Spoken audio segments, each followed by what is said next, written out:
तर या ठिकाणी बघा स्क्रीनवरती मी सरफेस टेन्शनच्या शॉर्ट एक्सपेरिमेंटमधली दुसरी स्लिप ठेवली आहे. म्हणजे सरफेस टेन्शन या एक्सपेरिमेंटमध्ये ॲक्च्युअली 2 शॉर्ट एक्सपेरिमेंटच्या स्लिप्स आहेत. त्यातली पहिली जी स्लिप आहे सरफेस टेन्शनची ती आहे S2 ची, ज्याच्यामध्ये बघा काय दिलं आहे तर तुम्हाला सांगितलं कॅपिलरी ट्यूब तुम्हाला दिलेली आहे, ती तुम्हाला पाण्यामध्ये डिप करायची आहे आणि कॅपिलरी राईज जी आहे ती तुम्हाला ट्रॅव्हलिंग मायक्रोस्कोपच्या साहाय्याने मेजर करायची आहे आणि त्याच्यावरून तुम्हाला surface tension off the water calculate करायचे आहे.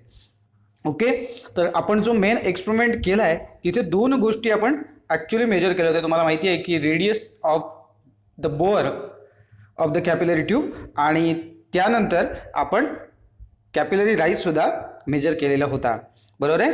पण या शॉर्ट एक्सपेरिमेंटमध्ये त्यांनी काय केलं आहे तर आपल्याला फक्त आणि फक्त ही जी कॅपिलरी राईज आहे ती मेजर करायला सांगितलेली आहे आणि ही रेडियस ऑफ द बोअर त्यांनी दिलेली असणार आहे. म्हणजे शॉर्ट एक्सपेरिमेंटमध्ये आपल्याला surface tension off the water calculate करायचं आहे, पण त्यासाठी आपल्याला कुठल्याही प्रकारे radius of the boar calculate करण्याची गरज नाही किंवा ते मेजर करण्याची गरज नाही, ती तिथे तुम्हाला दिलेली असणार आहे. ओके, आता मी काय करतोय, आपण जो मेन एक्सपेरिमेंट केला होता तिथे आपण ॲक्च्युअल कंडिशनमध्ये ऑब्टेन केली होती रेडियस ऑफ द बोअर, तीच मी इथे गिवन म्हणून लिहितोय. ओके, तर बघा 0.0395 सेंटीमीटर असं आपण ॲक्च्युली ऑब्टेन केली होती, ती इथे मी गिवनच्या फॉर्मॅटमध्ये दिली आहे. म्हणजे परीक्षेमध्ये तुम्हाला रेडियस ऑफ द बोअर जी आहे ती दिलेली असणार आहे. आणि मग ऑब्झर्वेशन्समध्ये काय काय असेल बघा, LC of the travelling microscope इथे मी डायरेक्ट लिहिलं आहे बघा. तर त्याच्यामध्ये एकूण 3 होती शॉर्ट एक्सपेरिमेंटमध्ये, मी ते डायरेक्ट घेतले. 0.001 सेंटीमीटर असं तुम्ही लिहिलात तरी हरकत नाही. एखाद्याने समजा असं लिहिलं 0.05 divided by 50 is equal to 0.001 centimetre, तर ही चालण्यासारखं आहे.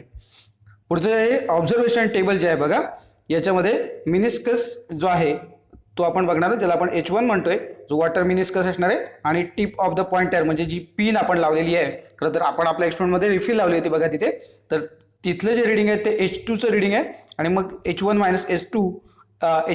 H2 असं रिडिंग आपण घेतलेलं होतं तिथे आपण 2दा घेतले होते आणि मग मीन घेतले होते. इथे आपण एकच रिडिंग घेणार आहोत आणि त्यामुळे इथे मीन वगैरे घेण्याची काही गरज नाही. अर्थात हे सगळे टॅब्युलर फॉर्ममध्ये आहे. समजा हे टेबल तुम्हाला ॲक्च्युली तसं मांडता आलं नाही, लिहिता आलं नाही, तर मी दुसराही ऑप्शन देतो तुम्हाला. म्हणजे अगदीच ह्या टॅब्युलर फॉर्ममध्ये तुम्हाला लिहिता आलं नाही तर काय करायचं बघा, तर ऑब्झर्वेशन टेबल न घेता आपण नुसती ऑब्झर्वेशन्स जे आहेत ती कशा पद्धतीने लिहू शकतो तेही मी तुम्हाला दाखवतो. हे बघा, पहिल्यांदा आपण ते लिहून टाकू LC of the travelling microscope, बरोबर आहे. त्यानंतर आपण जी रिडिंग घेतली तीच आपण आत्ता लिहितोय बघा. Microscope reading of water meniscus, त्याला आपण H1 म्हटले, 8.615 डायरेक्ट लिहिलंय बघा मी, टॅब्युलर फॉर्ममध्ये ते घेतलेलं नाही आहे. आणि त्यानंतर microscope reading of tip of the pointer, त्याला आपण H2 म्हटलंय, ते सुद्धा रिडिंग तुमच्या समोर ठेवलंय, ते आहे 4.940 सेंटीमीटर.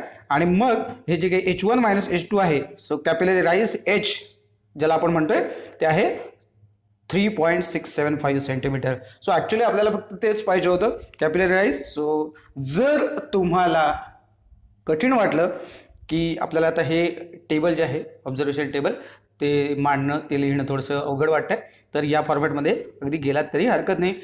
कशासाठी सांगतोय, जेणेकरून काय होईल, त्या एक्सपेरिमेंटचे जे मार्क्स आहेत ते तुमचे जाता कामा नयेत. म्हणजे या ऑब्झर्वेशन्सला आपल्याला काही ना काहीतरी नक्की मार्क्स मिळतील. आणि खरं तर जे आपल्याला टॅब्युलर फॉर्ममध्ये पाहिजे ते आपण रेग्युलर ऑब्झर्वेशन्समध्ये लिहिले आहे, त्यामुळे याच्यामध्ये काही चूक आहे असं म्हणता येणार नाही. याच्यानंतर आपल्याला काय करावं लागेल, तर कॅपिलरी राईज आपण काढलेली आहे आणि मग सिम्पली कॅल्क्युलेशन जे आहे हे आपल्या मेन एक्सपेरिमेंटचं कॅल्क्युलेशन होतं, तेच मी तुमच्या समोर ठेवलेलं आहे. इथे आपण मग त्या एक्सपेरिमेंटमध्ये काय केलं होतं, तर 0.0395 ही ॲक्च्युली मेजर केली होती, ही इथे आपण ती घेतली आहे. सो त्याच पद्धतीने आलं. म्हणजे याचा अर्थ एक आपलं ऑब्झर्वेशन टेबल जे आहे ते कमी झालं आणि 2 रिडिंग आपण घेतली होती. खरं तर त्याच्यापैकी एकच रिडिंग आपण या ठिकाणी घेतलं आहे आणि हा आपला पहिला रिझल्ट येईल. म्हणजे पहिल्या या स्लिपचा S2 या स्लिपचा रिझल्ट असेल. पुढची स्लिप दाखवतो तुम्हाला बघा.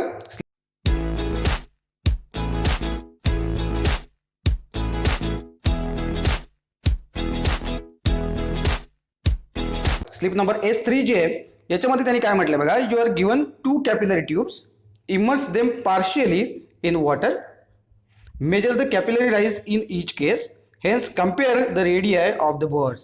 सो त्यांनी काय सांगितलं, तुम्हाला 2 कॅपिलरी ट्यूब्स दिल्या आणि तुम्हाला काय करायचं आहे, त्यांच्यासाठीचं रिडिंग घ्यायचं आहे. अर्थात प्रत्येकाची जी रेडियस आहे ती वेगळी वेगळी असणार आहे, हे लक्षात घ्या. ओके, मग ते आता काय म्हणतात की तुम्ही या दोघांसाठी पण हाईट जी आहे ती मेजर करा आणि मग रेडिया आहे ती कम्पेअर करा या दोघांची आहे. ओके, सो काय करावं लागेल बघा याच्यासाठी. ऑब्झर्वेशन टेबल घेतले मी इथे कॅपिलरी ए आणि बी असं म्हटलंय बघा. सो 2 कॅपिलरीज आहेत, एकाला ए म्हटलं एकाला बी म्हटले आणि टिप ऑफ द पॉइंटर बघा या ठिकाणी तुम्हाला दिसत असेल तर दोन्हीकडे तो सारखा ठेवला आहे. म्हणजे आपण जी रिफिल आहे ती हलवणार नाही आहोत. पहिली कॅपिलरी जी आहे ती आपण डिप केल्याच्या नंतर आपण त्याच्यासाठी एक H1 जो आहे आपण तो मेजर केला बघा आणि त्याच्यानंतर मग आपल्याला H फॉर कॅपिलरी ए आपल्याला रिडिंग मिळालं 2.969.